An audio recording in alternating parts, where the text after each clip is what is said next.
senator from Arizona is recognized. I ask unanimous consent. Further proceedings on the quorum call be suspended. Without objection. Mr. President, I have an amendment at the desk numbered 625, and I ask unanimous. Will the senator suspend while we report the pending business? Morning business is closed. Under the previous order, the Senate will resume consideration of H.R. 2832, which the clerk will report. Calendar number 166, H.R. 2832, an act to extend the generalized system of preferences and for other purposes. Senators recognized. Mr. President, I have an amendment at desk numbered 625. I ask unanimous consent that it may be made the public pending business. The clerk will report. The senator from Arizona, Mr. McCain, proposes amendment numbered 625. Mr. President, I ask unanimous consent further reading of the amendment be dispensed with. Without objection. Mr. President, the amendment would authorize the continuation of Trade Adjustment Assistance, or TAA, for 2 additional years at the level of funding that the program maintained prior to the 2009 stimulus package addition.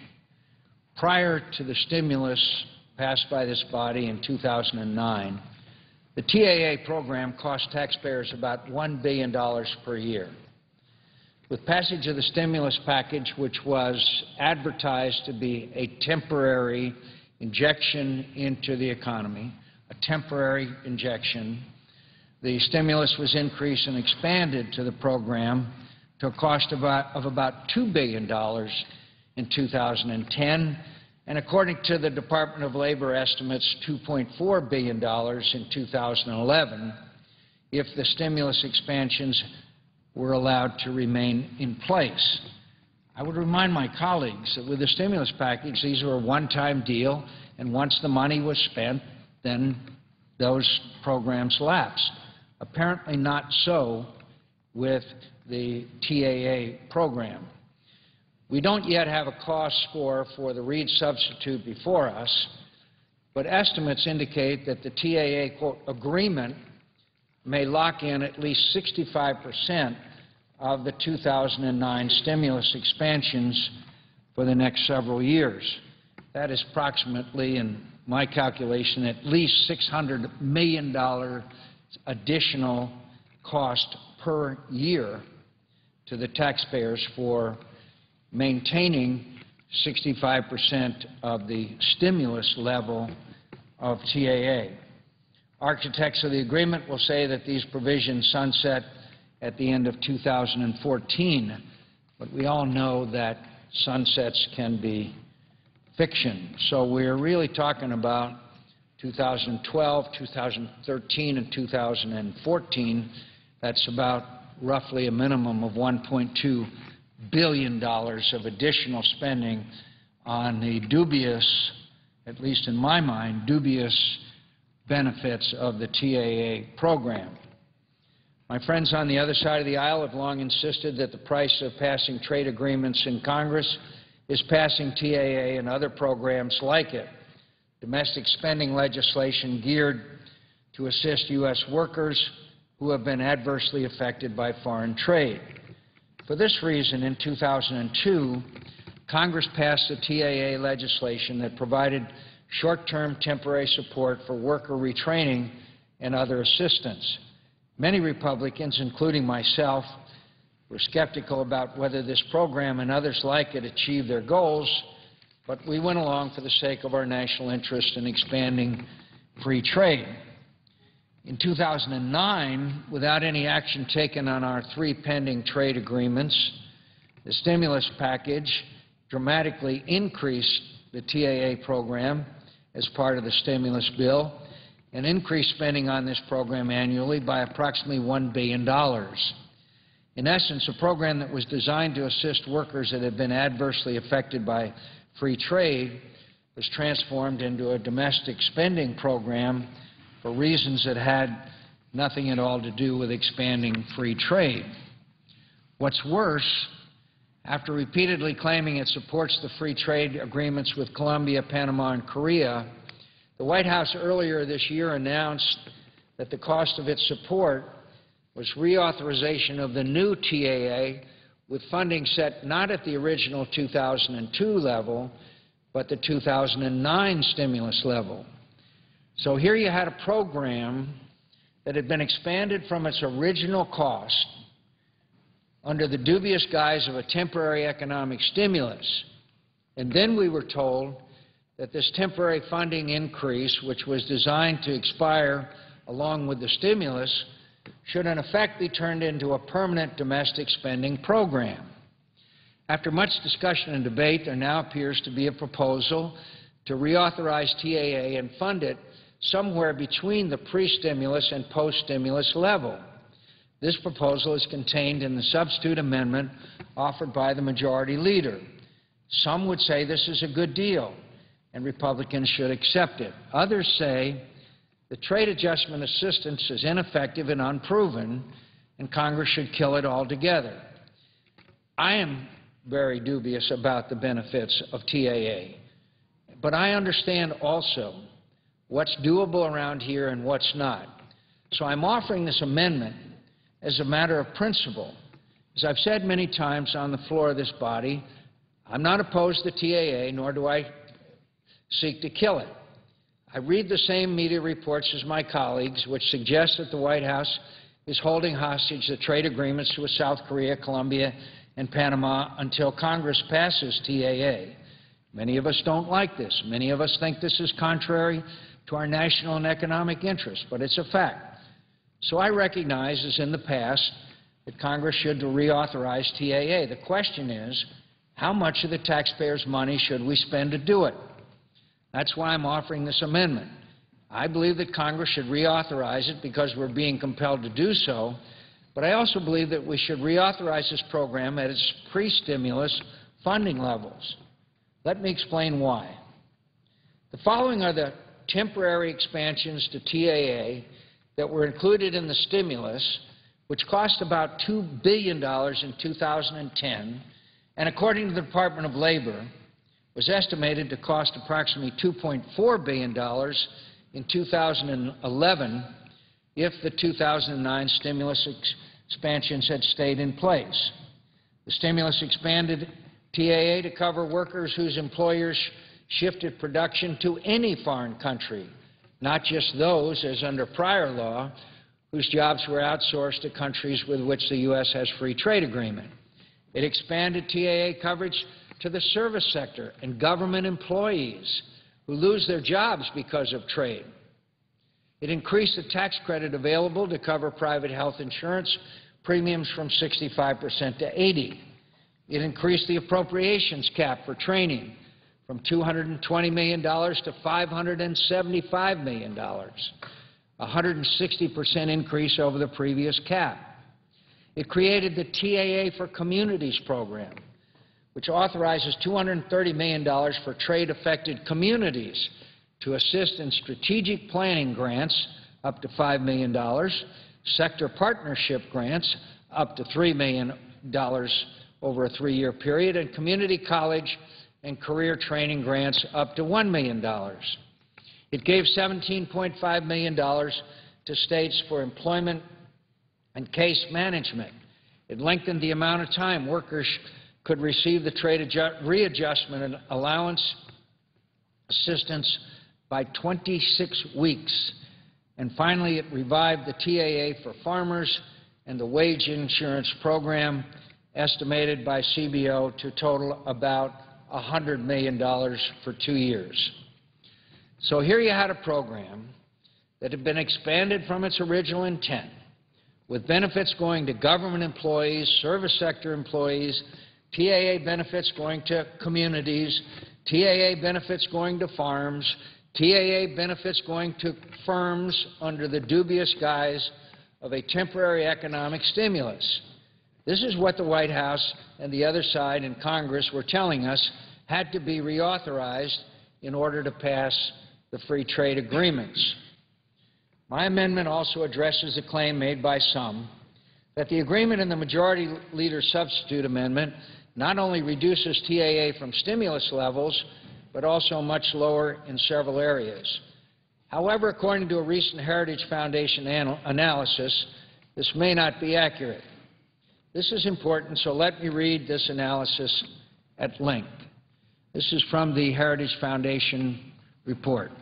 Instead of cutting TAA back to pre-stimulus levels, the proposal restores and solidifies the most alarming aspects of the stimulus expansion at a yet unknown cost. It keeps the 2009 stimulus expansion for service sector workers. TAA was originally intended to provide income maintenance and job training to workers from the manufacturing sector. The stimulus bill expanded eligibility to include workers from the service and public sectors. This expansion expired in February, but the proposal restores TAA eligibility for service sector workers. It restores the stimulus expansion of benefits for job losses unrelated to FTAs. The proposal retains the stimulus expansion of providing TAA benefits to any workers who lost their jobs to overseas production, not just TAA-certified jobs that were lost to free trade agreements. It reinstates the stimulus 161% increase in trade adjustment assistance for workers' job training spending. The proposal cements the stimulus spending expansion of TAA for workers' job training at $575 million per year from $220 million, an increase of $355 million per year. It continues the stimulus creation of a new and duplicative job training program. The proposal keeps the TAA Community College and Career Training Program, which has appropriations authorizations of $500 million per year from 2011 through 2014. This new job training program is just one of the 47 employment and training programs operated across 9 agencies by the federal government. Let me repeat that. This is another proposal to spend $500 million for job training, even though we already have 47 employment and training programs operated across 9 agencies by the federal government. It partially reinstates the stimulus increase in the health coverage tax credit. It solidifies the wage subsidies for older workers as a permanent program.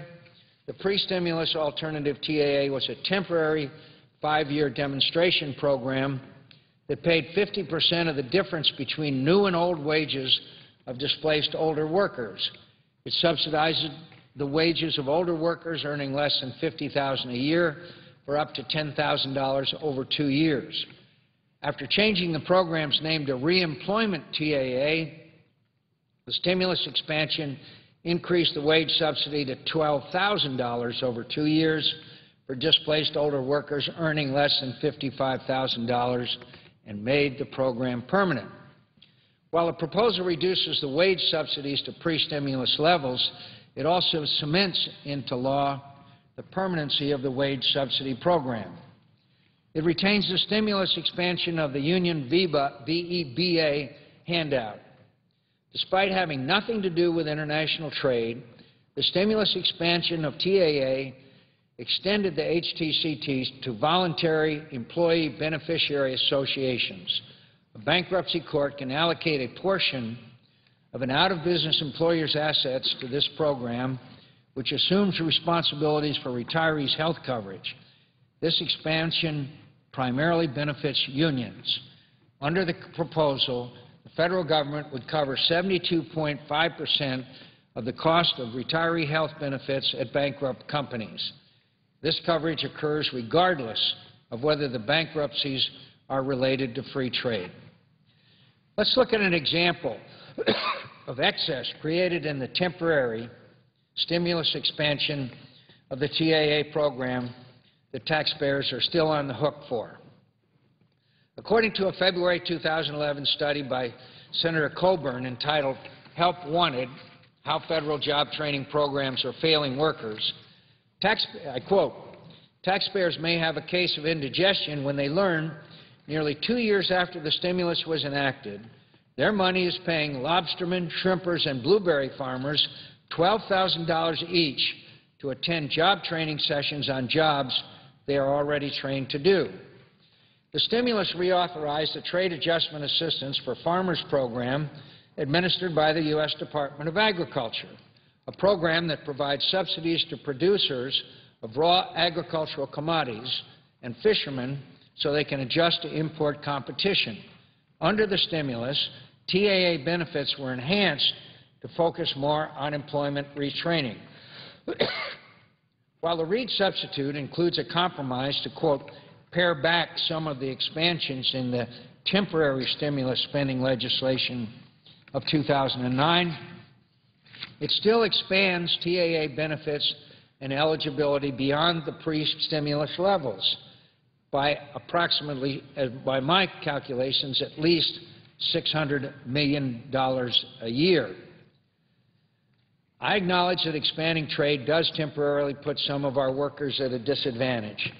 I remember being roundly criticized during the 2008 presidential campaign when I had the audacity to tell Michigan workers the truth, that many of the jobs that had left their state for cheaper labor markets overseas were never coming back.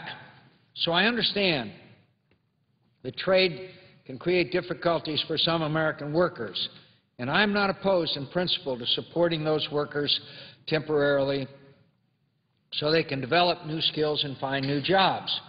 That said, let's look closer at how the federal government has been going about programs like this. Earlier this year, the GAO released a study entitled Multiple Training and Employment Programs Providing Information on Co-locating Services and Consolidating Administrative Structures Could Promote Efficiency. Here's what GAO reported on federal employment and retraining programs, including trade adjustment assistance, and I quote, based on our survey of agency officials, we determined that only 5 of the 47 programs have had impact studies that assess whether the program is responsible for improved employment outcomes. The 5 impact studies generally found that the effects of participation were not consistent across programs, with only some demonstrating positive impacts that tended to be small, inconclusive, or restricted to short-term impacts. So not only are many of these workers' employment and training programs duplicative, the GAO has found very little empirical evidence to support whether these programs are even accomplishing their intended goals. And what empirical evidence have they found is, I repeat, small, inconclusive, or restricted to short-term impacts. TAA is among these programs. This is bad enough, but what's worse, we've not even been told how much this expansion of TAA will cost the taxpayers. We're told the legislation includes offsets, but we know they're not real. Offsets allegedly include rates for merchandising processing fees, changes to the, quote, time for remitting certain merchandise processing fees, unemployment compensation program integrity provisions to create a, quote, mandatory penalty assessment on fraud claims, quote, prohibition on non-charging due to employer fault, quote, reporting of rehired employees to the directory of new hires. That's supposed to come up with hundreds of millions of dollars? I can't tell you what most of these means, but I can tell you they're not real. Even while extending the TAA pre-stimulus program, we need to analyze whether the TAA program is really doing what it was intended to do. The following are some of the questions and concerns we must consider. Does the TAA programs provide overly generous benefits to a narrow population? According to analysis from the Heritage Foundation, based on statistics from the Bureau of Labor Statistics in the third quarter of fiscal year 2009, only 1% of mass layoffs were a result of import competition of overseas relocation. Is there evidence that TAA benefits and training help increase participants' earnings? An analysis by Professor Kara M. Reynolds of American University found, quote, little evidence that it helps displaced workers find new, well-paying employment opportunities. In fact, TAA participants experienced a wage loss of 10%. The same study found that in fiscal year 2007, the federal government appropriated $855.1 million to TAA programs. Of this amount, funding for training programs accounted for only 25%. In 2007, the Office of Management and Budget rated the TAA program as, quote, ineffective. The OMB found that the TAA programs failed to use tax dollars effectively because, among other reasons, the program has failed to demonstrate the cost-effectiveness of achieving its goals. Let me close by reminding my colleagues how we got to our current predicament. It's mid-September of 2011, 2.5 years since President Obama took office, and we still have not received these important trade agreements that were finalized half a decade ago, all because of the White House's insistence on making a temporary stimulus program, the dubious extension of TAA, into a permanent domestic spending program. This is how George Will summed it up, writing in the Washington Post on June 8, 2011. The piece is as appropriate now as it was then.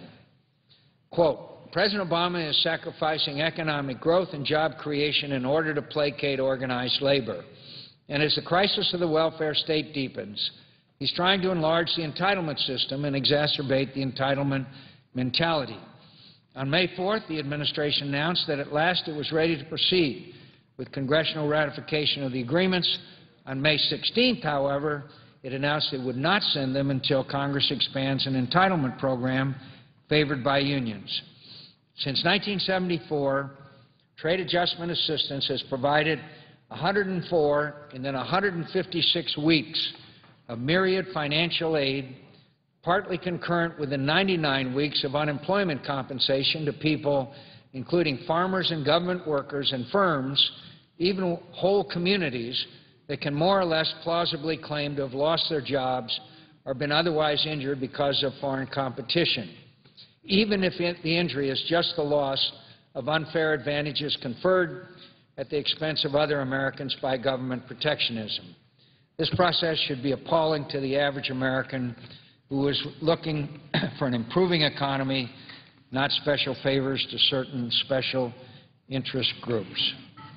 At a time when our national debt has reached unsustainable levels, at a time when Congress and the American people face some truly painful choices about how to cut our federal deficit, cut federal budget, at a time when some are even considering enormous and dangerous cuts to our defense spending as a way to get our fiscal house in order, this is no time to throw more money than we did before the stimulus at a federal program, as the GAO points out, is duplicative and possibly ineffective.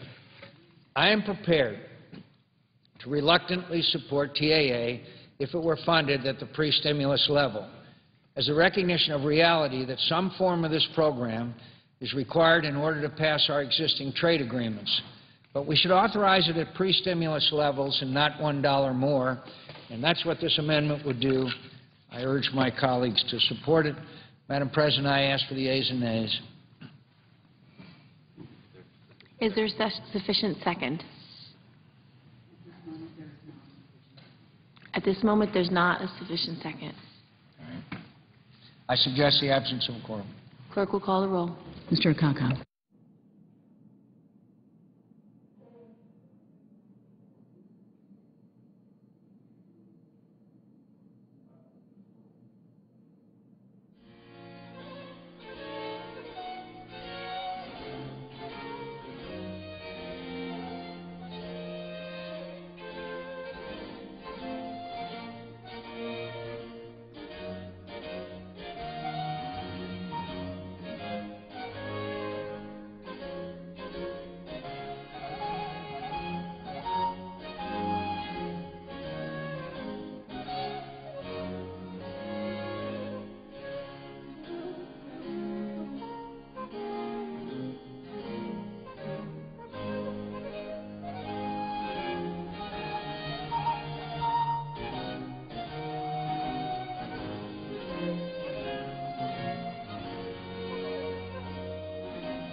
our colleague from Arizona.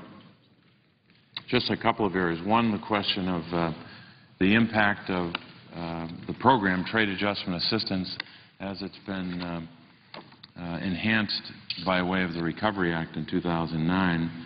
I'll talk about that. I'll talk about some of the reforms as well, and then maybe address some of the cost questions. First of all, with regard to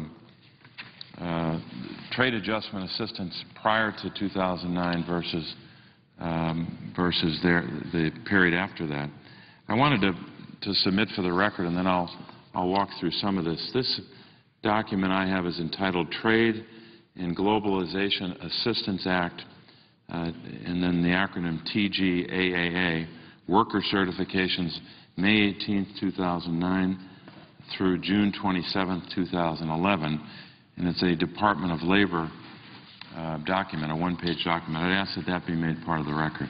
Without objection. Having made that part of the record, let me go through, just by way of summary form, what it depicts.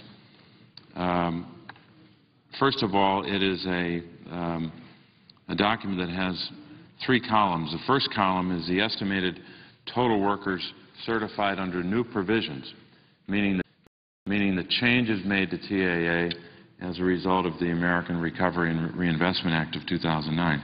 The second column is the estimated total workers certified, and again certified meaning certified under TAA, under all provisions of TAA.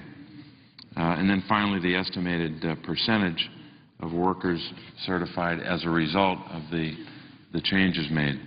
And what it shows is, if you look across the country, the estimated total workers certified under all provisions is 447,235 people. Of that, the increase, in essence, because of the 2009 changes, are 185,783. So, and if you look at the percentage, that's a 41% increase. So the basic point here, after a long explanation, is very simple. Because of the changes made in 2009, we were able to help the United States government, by way of TAA, was able to help 41% more individuals. That's relevant because it was helping folks be retrained, helping them get skills they need for a new career, a new job, just at the time when they really needed it. The worst economic catastrophe in 100 years, other than the Great Depression.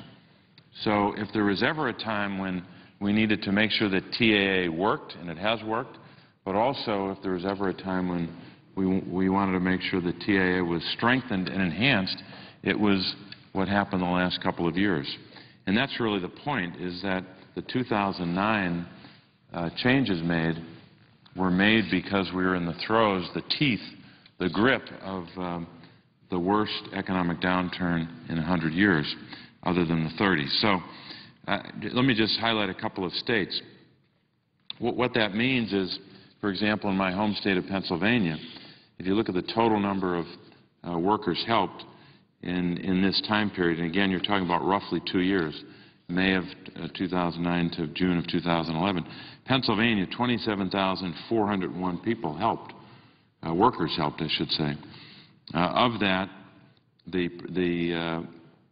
about 36% were helped solely because of the Recovery Act changes. So I know a good bit about the workers in our state. They needed that help. They needed the help that was provided as a result of the Recovery Act. So we have good evidence that a lot of folks were helped, certified, and then enrolled in programs to give them the skills they need. The presiding officer from the state of New York knows as well how difficult this recession has been on workers in New York. The total number of workers certified in New York in that 2-year time period was 18,795, but half of that, a little more than 50%, were helped as a result of the 2009 changes made. So I say that to highlight and emphasize that the 2009 changes allowed more workers to be retrained to get the skills they need to go back to work. because I think that's what we're all about here. Democrats and Republicans all say that they want workers to get back into the workforce. This is one of the ways that we do it. It's very practical. In order to get from here to there, from unemployment to employment, and in a lot of cases to a new job, a new career, you need to be trained, and that's what TAA does. So I'd highlight that as well, and I'll highlight two more or three more states. Chairman Baucus from the great state of Montana, his state was helped as well. Their increase, based upon the 2009 changes, was close to 50%. So almost 50% more workers in the state of Montana were helped as well to get the skills they need. I'd mention as well my colleague Senator Brown, who's worked so hard on this. 7,706 more workers in the state of Ohio were certified to get the skills and the training they need because of these changes. And then finally, I'd mention as well our colleague from Arizona.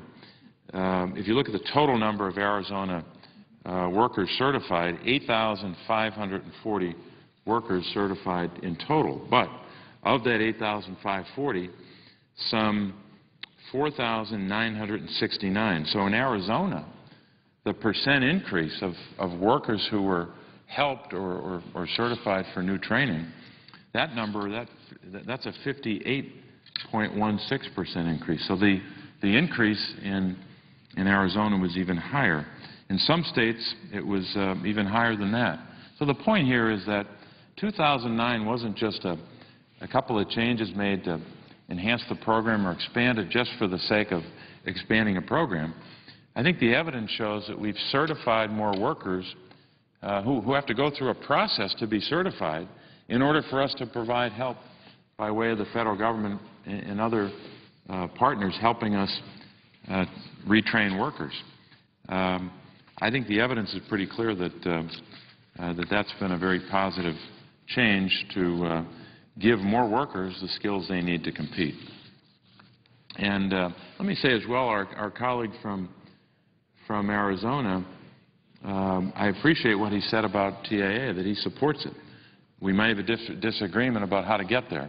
He apparently doesn't want the 2009 changes to be made part of any effort going forward, but I appreciate the fact that he has expressed support for TAA, and I also appreciate the fact that when Senator Baucus, Senator Brown, and I and others in the latter days of 2010, we were trying to get an expansion of TAA. We worked with Senator McCain to try to negotiate something, and he was very willing to talk and to work and come together, and I appreciate that because we need that bipartisanship, we need that collegiality to move this forward. So even though we have a disagreement about the changes made, I appreciate his willingness to work with us back in December and to continue to work with us. Let me make one more point or two. One basic point about reform. Folks will criticize programs and say that programs aren't sometimes going through the kind of changes we hope to reform them.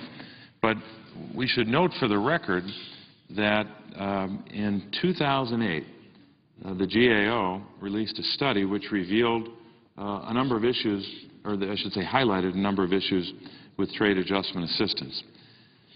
They set forth findings, and that's why GAO is important. We shouldn't just allow programs to go on for years without some kind of reporting, accountability, performance measures, call it what you will.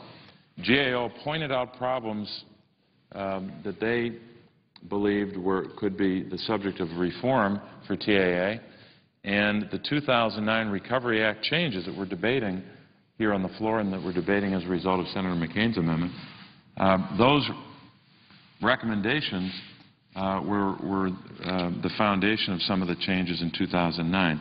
And here's what they are. I'm just going to highlight them quickly, but here's what we're talking about. The amendment that we're considering, or the effort that we're working on to expand TAA, does a number of things that we should highlight. In addition to making more workers eligible to train them, it does a couple of things. First of all, it consolidates administration. That's an important thing to highlight. It consolidates case management. It consolidates job search and relocation funding, under the new dollars for job training.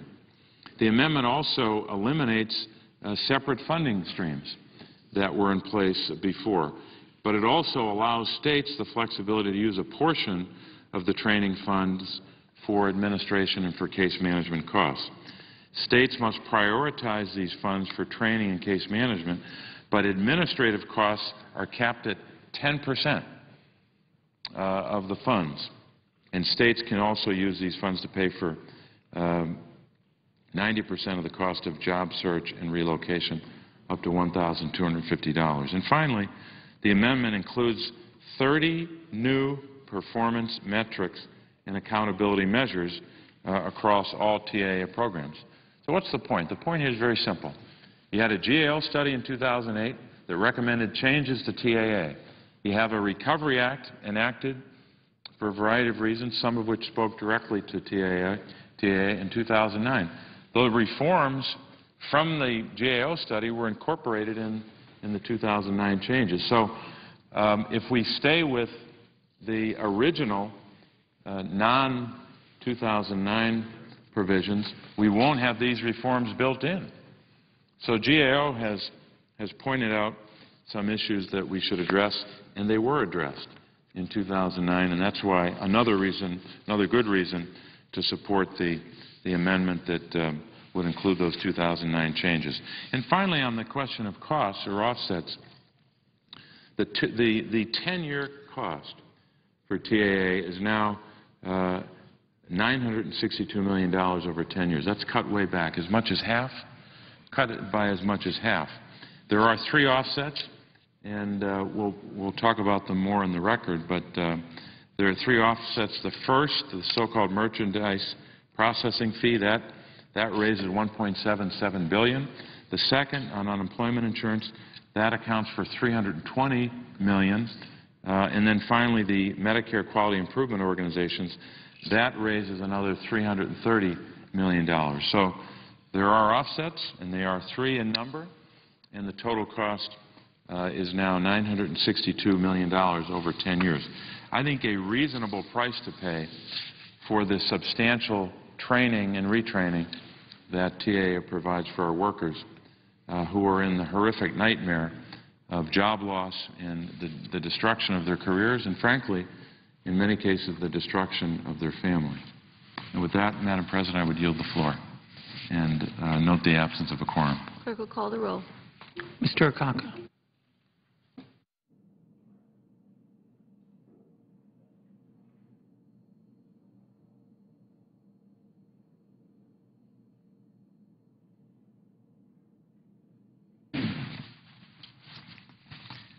Madam President? Senator from Pennsylvania. I would ask that the quorum call be vitiated. Without objection. Madam President, I have 9 unanimous consent requests for committees to meet during today's session of the Senate. They have the approval of the majority and minority leaders. I ask unanimous consent that these requests be agreed to and that these requests be printed in the record. Without objection. Thank you, Madam President. I would note the absence of a quorum. Clerk will call the roll. Mr. Akaka.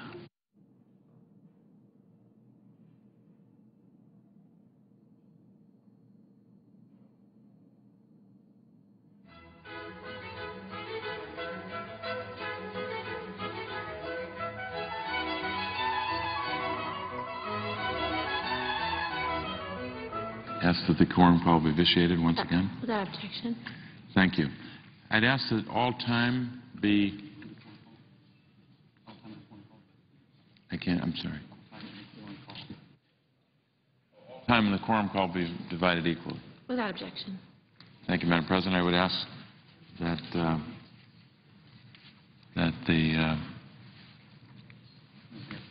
we'll note the absence of a quorum. Thank you. Without objection.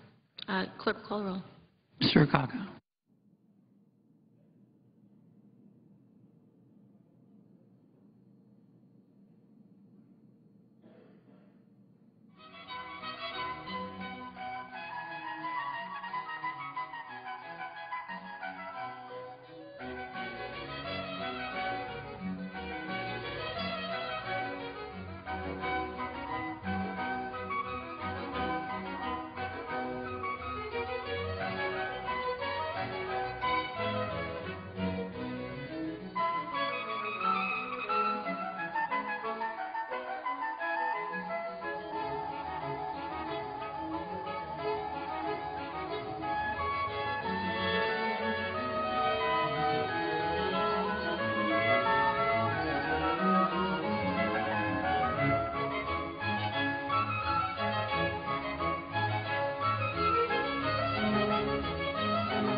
From Utah. I ask unanimous consent that the quorum call be dispensed. Without objection. Thank you.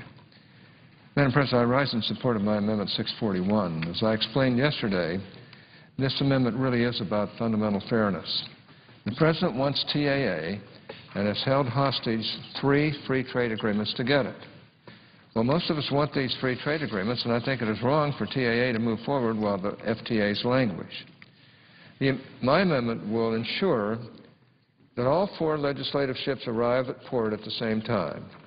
It is time for the entire trade agenda to move forward. In August, as he toured the Midwest, the President repeatedly called upon Congress to take the agreements up, quote, right now, unquote, to help create jobs. This hollow call for action typifies the President's approach to the trade agenda. By calling upon Congress to act, he appears to be embracing the agreements and pushing for their quick approval. But like so many of the President's trade initiatives, his words do not match his deeds. In reality, Congress cannot take up these agreements, quote, right now, unquote. President Obama is relying upon the trade law called Trade Promotion Authority to protect each of these agreements from being blocked or amended by Congress. In order to take advantage of this statutory authority, it is not Congress, but the President who must take the first step and submit each agreement for consideration. If the President does not submit these agreements, Congress cannot act under the Trade Promotion Authority. The President and his team know this. In fact, here is a chart which outlines the TPA process called, quote, how a trade agreement moves through Congress under Trade Promotion Authority. This is taken directly from the website of the Office of the United States Trade Representative. It clearly shows that Congress cannot act until the President submits the agreements. But why take responsibility for moving the agreements when it's much easier to blame their continued delay on Congress? The fact is the President wants all the benefits of Trade Promotion Authority, but none of the responsibility. Once they were called out on the mismatch between the words and the deeds, the administration finally reined in their rhetoric, but provided little guidance as to what their actual plans are. In the meantime, Republicans continued to push for consideration of the 3 pending FTAs. Back in July, a group of Republican senators signed a letter vowing to help the administration achieve its objective of gaining approval of trade adjustment assistance in exchange for submitting the FTAs. Now, despite a clear path forward, the President remains silent to this day. And as the President continues to delay, our country cedes, C-E-D-E-S, each of these 3 free trade agreement markets to our foreign competitors. And they are taking them over because we're dilly-dallying here instead of doing what's right. Our economy and our workers are suffering under horrific levels of unemployment. Almost 1 in 10 American workers is out of a job under this administration, and we can't afford to throw away any opportunity to create jobs, yet this is precisely what the President is doing. And the President himself has said these 3 trade agreements, once put into law, will amount to 250,000 new jobs. That's not something to sniff at. While our economy remains troubled and while the rest of the world watches in bewilderment as the United States lets other countries take over our export markets, we hear nothing but silence from the President. A case in point, the European Union's exports to South Korea increased almost 45% in the first 20 days since that agreement went into force on July 1st. Their share of Korea's import market increased from 9.5% to 10.3% in just 3 weeks. Meanwhile, the U.S. share of Korea's import market dropped from 10.5% to 8.4%. And unless we act quickly, these trends are likely to continue. In an open letter to the President and Congress, over 120 food groups and companies wrote that, quote, if there is any doubt about the seriousness of the problem for U.S. agricultural exports, one need only consider the damage that has already been done by the delay in implementing the Colombia Free Trade Agreement.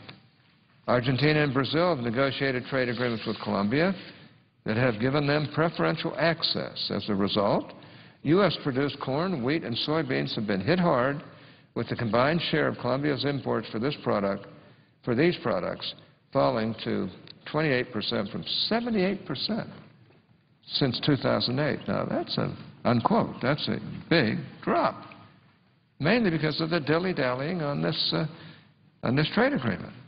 On August 15, 2011, an agreement between Canada and Colombia entered into force, which will only make the problem worse for U.S. exporters and our farmers. The fact is that each of these agreements is critically important to our economy. For my home state of Utah and for workers across the country, they mean more opportunity than jobs. It's a slam dunk for the President to create jobs by just getting these agreements up here and getting them passed. The National Association of Manufacturers estimates that U.S. workers lose $8 million in wages and benefits every day that these agreements are delayed. Now, I, for one, stand ready to continue to fight for their consideration and approval. We've come a long way this year, but we're not yet done. I hope the President will heed my call and submit these agreements to Congress so that we can approve them. But history has shown that this President won't act unless he's forced to. This amendment I'm offering will continue to put pressure on him to act and to act soon, and I encourage my colleagues to support it. The time for dithering and deliberation is over. Let's adopt my amendment and ensure that our work in moving TAA forward leads to the promised result: submission of 3 pending free trade agreements by the President and their quick enactment into law. Madam President, I suggest the absence of a quorum. Clerk will call the roll. Mr. Akaka.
Madam President, it's my